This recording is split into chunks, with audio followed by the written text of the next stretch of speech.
Two. And welcome to the Sportscast, the first Sportscast of the year, January 2nd, 2018. If you haven't yet, please subscribe in all our channels and follow us on YouTube, Periscope, and iTunes. And if you're listening on iTunes, please leave a rating and a review. It will help us out tremendously. Well, first Sportscast of the year.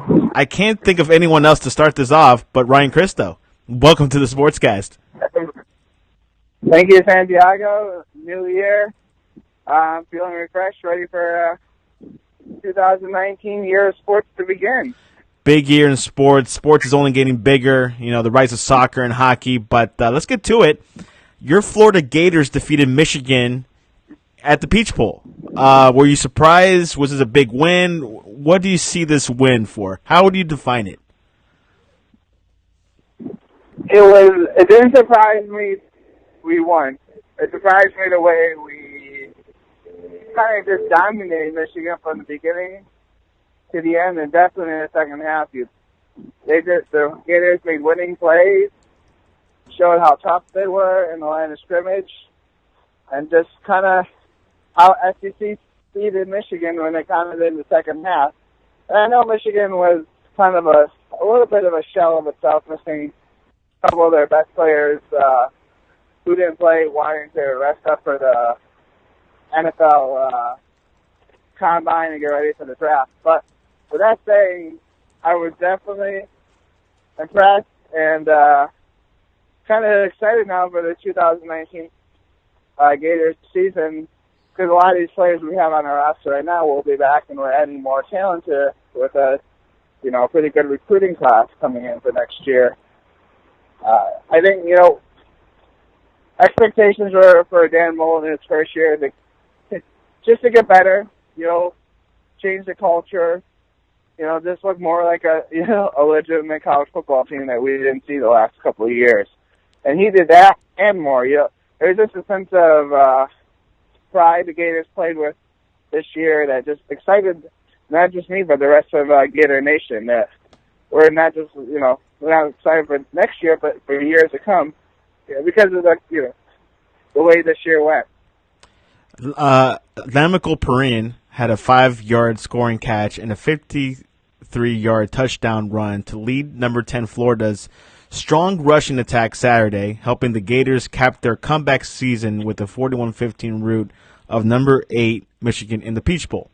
After finishing 4-7 in 2017, Florida enjoyed a dramatic turnaround in Dan Mullen's debut season as coach. Do you think Mullen is the right guy for the future? Absolutely. They're kind of just really wanting Chip Kelly to come in and bring this crazy, great offense, but really what we needed was a Dan Mullen, who is one of the best quarterback developers that we've seen in college football. The system worked here in Florida because they won a couple of national championships years ago with Tim Tebow, and he was the offensive coordinator. And he just knows how to win here in Florida, and he knows what it takes. Was there some tough moments this year? Absolutely. Losing to Kentucky for the first time in a very long time. A disappointing home loss and homecoming to Missouri was tough, but the way they finished, just excited that, the Gators, 3 weeks left in the season, they have a game at home against South Carolina, down by 14 midway through the third quarter. And it kind of looked like the season was crumbling, kind of like we've seen the last couple of years under Jim McElwain. But it just seemed like he just kept on coaching, and the team kept on believing. They went on a huge run in the game and beat South Carolina. Did what they had to do against Idaho, and just came and beat the Seminoles in the last game of the regular, something they hadn't done in a very long time. And then finished, obviously, with a great bowl win. It's just nice to be excited for the next season. We haven't felt that in a long time as a Gators fan. How do you view Jim Harbaugh, the coach of Michigan's future? Do you think he's going to come back, or do you think he's going to take one of those vacancies in the NFL? I mean, he says he's not.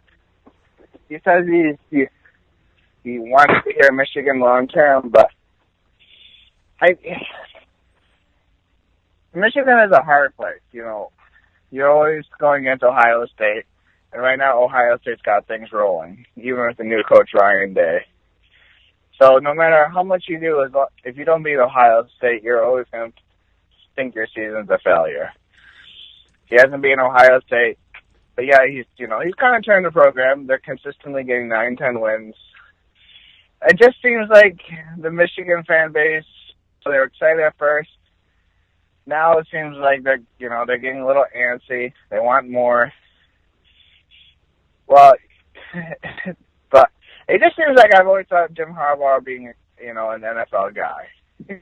He's got that tough guy look. He coaches an NFL system, what's I think holding Michigan back a little bit is that they kind of refuse to go to the modern college offense of, up-tempo spread. They want to stay with the basic pro formations, pro style. While it has its advantages, I feel like they're kind of missing out of the advantages that this modern college offense is using the rules to their advantage and tempo. Just kind of the stubbornness not to change, but I do think he's doing a good job. And if you had to put a gun to my head, I don't think he even interviews for any NFL job. But it doesn't mean if one more year of, above average season in Michigan, I think if pressure gets too much, I do think he'll go back to the NFL. From the comments, they're saying that Harbaugh was 1-9 against top 10 teams, 2-7 against rivals, and 1 bowl win. Do you think he's overrated?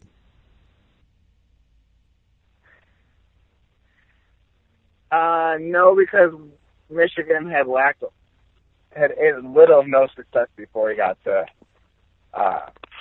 Ann Arbor a couple years prior.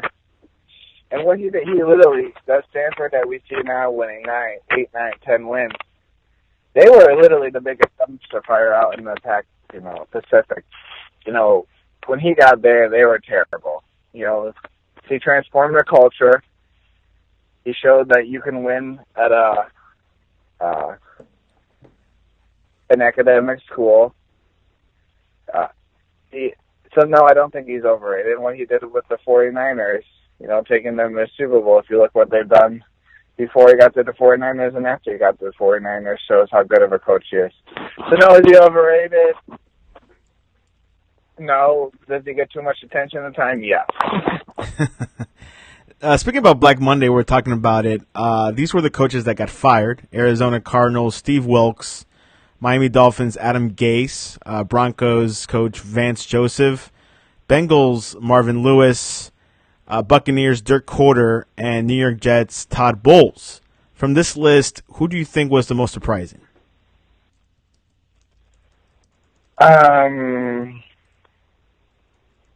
Probably Steve Wilkes of Arizona because it's his first year, and he was kind of forced his hand on starting a rookie quarterback. They didn't have very much talent on their team. I guess I just don't know what the management was expecting from this year. That these views are from the outside. We don't know what the culture was inside the locker room. Maybe he didn't handle things well there. So there's a lot of things we can make judgments on that we're just not there all the time that management sees. But that was probably the most surprising because usually you at least get 2 years to change things up. In the NFL, it's kind of a win now no matter what because of how teams, the league is structured. You can usually turn your team around within 2 years, and if you can't, then you're probably not the right guy. But 1 year just seemed a little bit quick for me. But the other one that's kind of surprising was your local Miami Dolphins, because it's not like the Dolphins are bad, but they just were never good enough. I think, Mr. Ross wants high expectations for his franchise. He put a lot of money into the stadium. I just think, he wants this rock star team, this kind of this team that, is high-flying, fun to watch, I don't think he even wants to win necessarily a lot of games. He just wants a lot of people to talk about the Dolphins. And I think for Ryan Tannenhill and Adam Gase, they just weren't that. They were just kind of your average Dolphins team. Yeah, I agree. I mean, I was kind of questioning Gase's leadership. I think, some decision making of getting Cutler in and things like that. I mean, he's a young coach, came from Nick Saban, but I don't know, just didn't really, have that dominant force, I guess, and but we'll see what happens. There's 6 vacant spots. And talk about the Broncos. Vance Joseph got fired. Are you happy about that? Was that like the right move? As a guy who watched every snap for the last 2 years, I never want to see a guy get fired. I want to see him have a chance. But it's not that they were losing games the way they lose it. They're undisciplined. They just seem clueless at times. They, unmotivated at times. The middle of the season, they're 3-6. They win 3 straight games against, winning against the Steelers, at San Diego, at Cincinnati. They're 6-6, and they got, games against the 49ers, Browns, Raiders, and home against the Chargers, and everybody around the fan base is thinking, we're going to do it. We're going to probably win 7 straight games and make the playoffs. But they end up going and, kind of falling in their face. They did deal with a lot of injuries. They're starting, they're having 2 rookie running backs, 2 rookie wide receivers. Some of it has to do with the personnel issues, but why they had to make them changes is they just seem to lack organization on the field, silly penalties.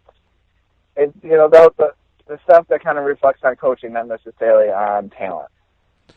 Adam Gase is reportedly having an interview with Arizona Cardinals. You expect Gase to be the first one hired? I think so, because he didn't do a bad job in Miami. I don't think they were as talented as, they probably got the amount of wins they should have. They're probably a 7-win talent team, and they won 7 games or 8 games, whatever it has to be. Made the playoffs one time. And I think he's good with quarterbacks. And obviously Josh Rosen, of all the 5 rookie quarterbacks they're taking last year, by far struggled the most. And I think they need, and that's probably why, Arizona, another reason why they made the move, they wanted to go with an offensive-minded coach to be around Josh Rosen, because when you pick a guy that high, you're going to give the quarterback always going to get the benefit of the doubt, and you're going to put people around him in the organization to get him to succeed. Which of the rookie quarterbacks, including Lamar Jackson, had a good first year? They all had, maybe Josh Rosen had the least amount of best moments, but they all had their moments. Being here in Rochester, I got to see a lot of Josh Allen. I know he missed a lot of the middle of the season, but from the end of the season, from the beginning of the season, this guy was a totally new quarterback, and kind of changing the Bills put around the system. Well, it wasn't a college-like system, but they gave him the luxury to, run the ball more than most NFL quarterbacks do, and, being a big, strong guy, with, decent speed, he was almost 3 straight games of over 100 yards. His biggest issue was accuracy in college, and still is his biggest issue. Low completion percentage is, he's got to pick that up. But he's also working with probably the worst, sets of receivers in the NFL by far. So the Bills' number 1 priority is to put, more talent around him. But, Sam Darnold had moments of greatness, but Lamar Jackson basically keeping Super Bowl winning quarterback Joe Flacco on the bench right now. What is he, 6-1 as a starter? They changed their offense around a little bit to fit him, but still, they won a lot of tough games, a lot of important games that a lot of NFL quarterbacks with veteran experience don't win. And I credit to the offensive staff in Baltimore for, catering an offense for him, but also credit to him for going out there and doing it. But by far the best rookie quarterback was, from beginning to end, was Baker Mayfield. I think I told you beginning of the season I thought the success of the Browns won 5 games, but they end up winning 7 games, or they're 7-8-1. That was a major success for the organization. It gave them hope, and I wouldn't be surprised if the championships for AFC North are going to start going through Cleveland if they continue to put a good team around them. I don't think Greg Williams is a great choice for the long-term future of the Browns, but he was the right choice for the interim. The team played hard for him. I would love to see them even go with Freddie Kitchens, the offensive coordinator, as a head coach, because he just, he got the most out of Baker Mayfield, and they seem to have a great relationship. But we'll see what, I think keeping him on staff no matter what is going to be important. But don't you think that they should, like the Browns should keep Greg Williams? I mean, just keep what's working. Yes, but, too many times, not just in NFL, but in both college, football, basketball, NBA, when you change a coach, for some reason you're doing it to get a spark, and that seemed to spark the Browns. But you're not looking for next year; you're looking for a long-term future of the Browns. And Greg Williams, is a great defensive coach, but he's got a history of kind of being hard to deal with, hard to work with. He's got a big personality. I think if they can hire, a good offensive mind, keeping him as a defensive coach, if he's willing to do that, will be great. I doubt, anybody will be wanting to go from head coach back to coordinator in the same organization. But, yeah, you got a point, but you got to look at the long-term future, too. Very much so. The Browns seems like the team of the future, which is what I said about the Jaguars last year. And Josh Allen, back to what you were saying, I think Josh Allen has a lot of potential. Man, he can sure run.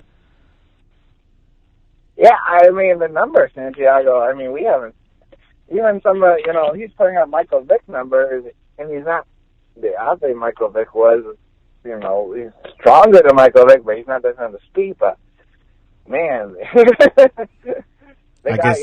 great off the field, and he can, he's running over people, granted, as he put more weapons around him, and he's got to improve his passing consistency, but, I think, and then rely on the running when he has to. But right now, I feel like, whatever way you got to win a game for this organization, you're going to do it.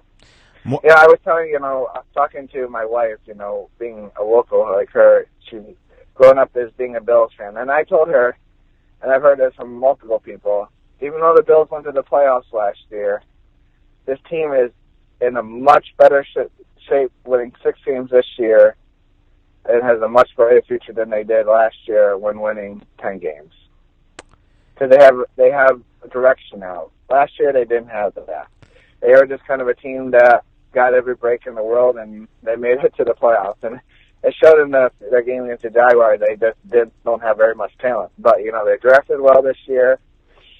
Their best offensive player, Josh Allen, and their best defensive player, Jermaine Edwards, were both taken in the early rounds. And it just seems like for the first time in a while, this organization seems to be going in the right direction.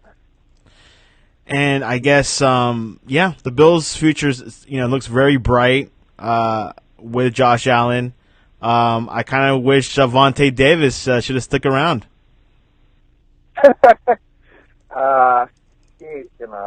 I think that was more of a Vontae just realizing he didn't have it anymore, and I don't recommend quitting within a game, but, I don't think he was long for this team, for this league anymore anyways.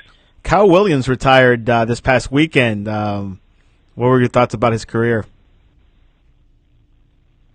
One of the most iconic Bills, through a lot of their tough seasons, one of the most consistent factors is how hard Kyle Williams played and the plays he made and the icon he was in the community here. Because he wasn't like an athlete, had this,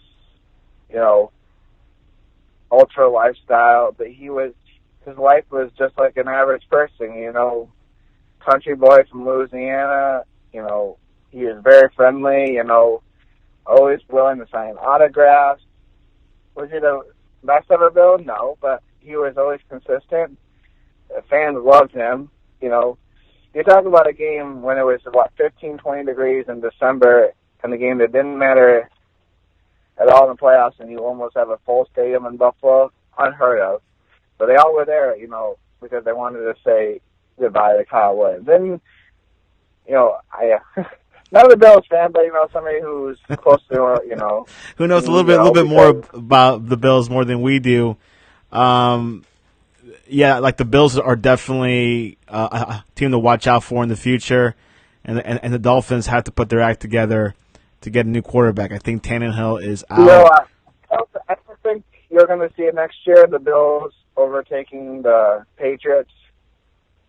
Wow. But I think, we saw, I'm not saying next year, but I think when we're talking this time next year, I think the Bills get to 8-9 wins, and I think the Patriots drop down to 9 wins. I think you're definitely seeing a change of guard. The Patriots are winning games, but they just seem very vulnerable this year. Yeah, they look pretty off this year. But at the same time, how can you go against them when it comes to the playoffs? Because TB12 is back there.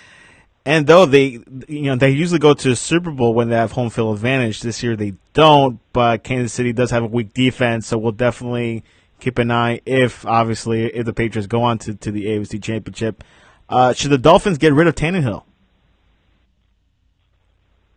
It depends on who their new coach is. Yeah. We talked about Nick Foles. He's going to be kind of the domino this summer. This summer probably.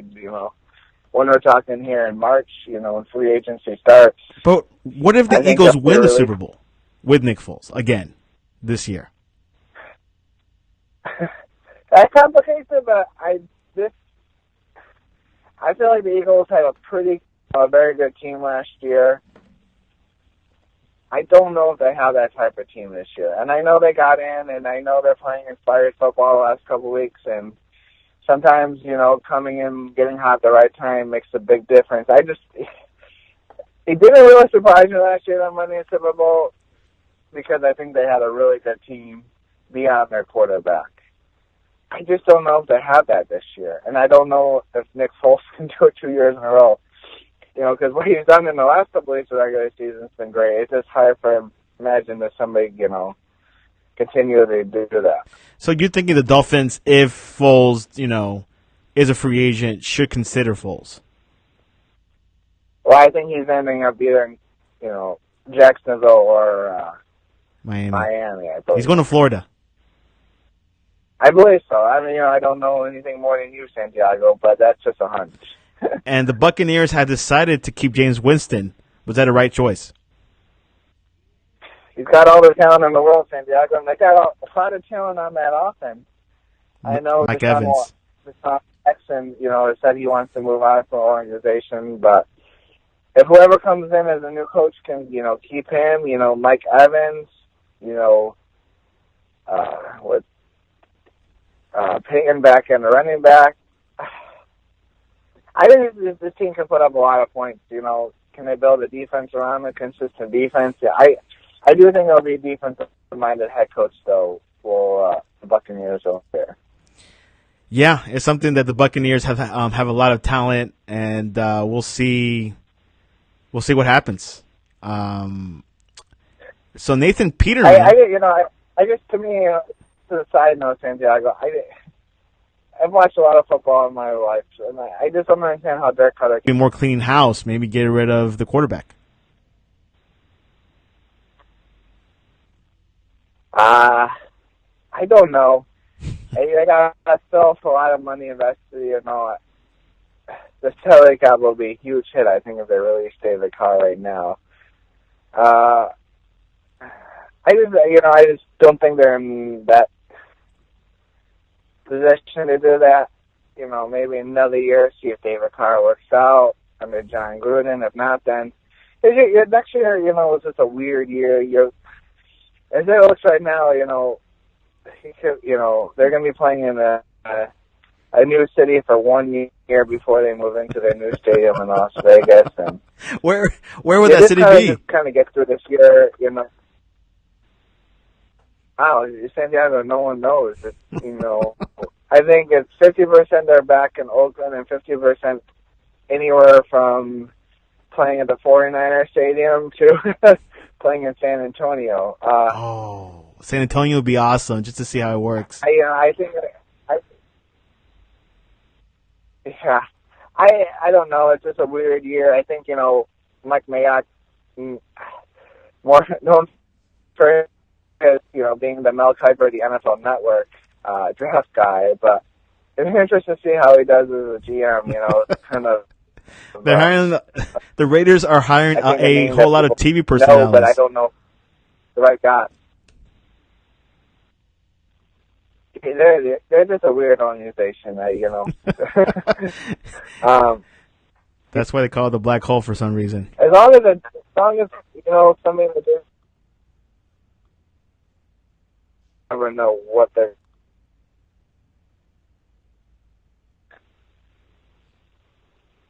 Ryan, you're still there. I'm still there. Oh, okay, awesome. Well, we could talk NFL all we want because there's a lot of changes going on. Wild card weekend this weekend. But anything else before we go on to game predictions? It's, to me, it is a tough time. My Broncos are done, the Gators are done. And the Broncos aren't in the playoffs. It's kind of getting my body used to football here. In the next month, soak as much as I can. Excited for Clemson v. Alabama here and next Tuesday, next Monday. You predicted the first game. I don't get tired of this matchup, Santiago. I wouldn't consider myself a Clemson fan. I'm a Clemson supporter in the sense that I want them to win. No offense to the other sportscast member here, but I don't roll with the tide, if you know what I mean. But I guess most of the country doesn't, unless you go there and experience it a little bit. But even then, Philip Lindsay for the Broncos. How excited are you for him for the future in the Broncos?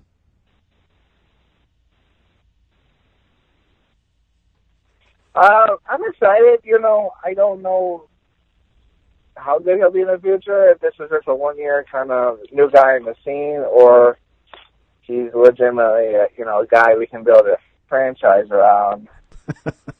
See how his, You don't sound too excited about him. Yeah, there's questions about the organization.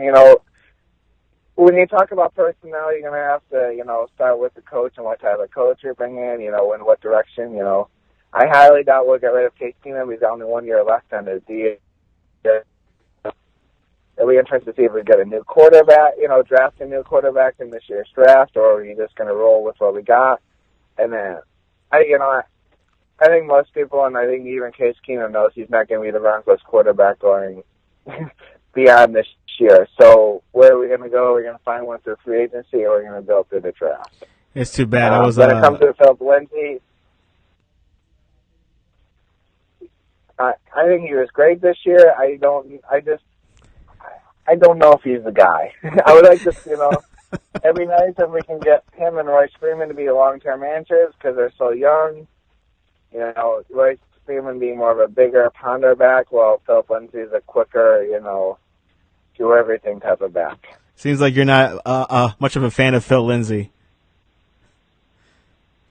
Oh, I am, Santiago. I just don't seem a long-term guy. Running backs in this league, they come and go. And he's no C.J. Anderson. Stay around beyond 1 year, No C.J. What a story, though, Santiago. C.J. Anderson the last couple of weeks has been tearing it up for the Rams. That's what they needed because Gurley's not 100%. No, and that's, the Rams got a week off, and they desperately need, Gurley to get healthy. No offense to my man C.J. Anderson, but, they're going to, gonna need a heavy dose of Todd Gurley because he can do so much, not just running the ball, but catching the ball out of the backfield. This offense, once it gets back on track, if they can get on track next Saturday night, I highly doubt anybody in the NFC is going to be able to beat them. If they can get on track and they can make a couple of defensive stops. But we can get into those when we get beyond when we get to the divisional round next week. Let's get into the wild card predictions. Are you ready?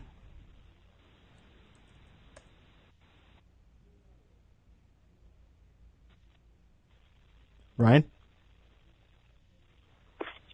I'm here. I'm ready. Yeah, I'm ready for the game. Let's go Colts at the Texans. Colts are hot. They're playing good. They won that big game at Tennessee last week. I just think the Texans are a more complete football team right now. They're lacking a little bit in, receivers beyond Hopkins since Demaryius Thomas is out for the rest of the year. But I'm going to go with the Texans winning this game. The Texans, Deshaun Watson. The Seahawks at the Hot Boys. Oh, this is a great matchup, Santiago. I'm going to be interested to see what the viewership is being Saturday night. I think we're going to see some huge numbers viewership-wise. The Cowboys always bring in numbers, and being a nighttime against another polarizing franchise in the Seahawks, Russell Wilson, Dak Prescott. The Cowboys are playing great right now. Let's go Cowboys. The Cowboys go through to the divisional playoffs. The Chargers at the Ravens. Best total matchup of the first round, I think. Two really good teams. This game should be played next week in Santiago, not this week. And the way these two teams are playing, young quarterback Lamar Jackson versus the veteran Phillip Rivers. It's just sad that one of these teams is going home this early, but I'm going to go with the Chargers. That's just a little more experience than the Ravens right now. I think the Ravens are going to do it. I really do think they're going to beat the Chargers. I'm not sure what's going to happen the next round, but we'll see. I would not, but you wouldn't be surprised if they won. Ryan. This is 2 games. Okay, and let's go to this. This is also a big game. I mean, every game is pretty big this weekend. Let's go for the Eagles at the Bears. Yeah. We talked about the Eagles. Can they do it another year? I don't think so. I think the Bears are great. A great team right now and a great team of the future. I think them and the Rams are going to be the two best teams in the NFC for a long time. I know the Saints had a great team this year, but that's just, I think the Saints are, watching the Saints last week about Drew Brees playing shows me that Drew Brees means a whole lot to that team right now. But with that saying, I think the Bears win this game right now. The Bears defense go through. And for the national championship, Clemson versus Alabama at Levi Stadium. I'm gonna, do I go with my head or my heart? I'm going with my heart. CLEMSON, Clemson. Clemson wins the college national championship. We'll see if this quarterback, Trevor Lawrence, is the real deal or not.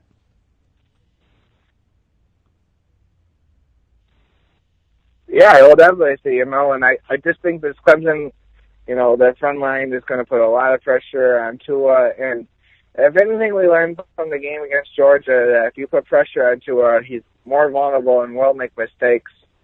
I don't